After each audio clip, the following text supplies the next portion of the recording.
উম্মত তুমি জানো না আমি যে তায়েফের পাথরের আঘাতে পুরা পিঠ চালনির মতো ঝাঁঝরা বানায় ফেলছে আমার? শোনো নাই তুমি? আমারে যে উহুদের ময়দানে দান দান শহীদ করে রক্তাক্ত করছে, তুমি শোনো নাই? আমি যে 14 দিন পেটে ক্ষুধার তাড়নায় পাথর বাঁধছিলাম, উম্মত তোমার মনে নাই? একবারও শোনো নাই আমার ক্ষুধার কষ্ট, আমার পিঠের ব্যথা, আমার দাঁতের ব্যথা, আমার কাঁধে 2টা কড়া ঢুকে গেছে উম্মত।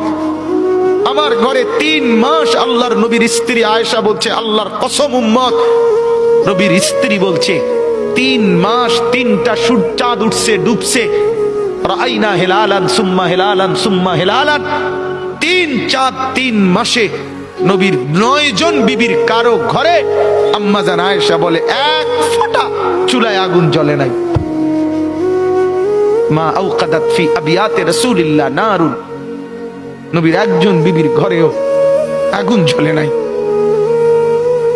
আল্লাহ নবীর স্ত্রী আয়েশা একদিন বলছিল নবীকে পিঠে হাত বুলাইয়া, ইয়া রাসূলুল্লাহ, স্বামী আপনার পিঠ ছিদ্র ছিদ্র কেন? পুরা পিঠ চালনির মতো ছিদ্র ছিদ্র কেন? আপনার কি ছোটবেলায় বসন্ত রোগ হয়েছিল, গোটা হয়েছিল?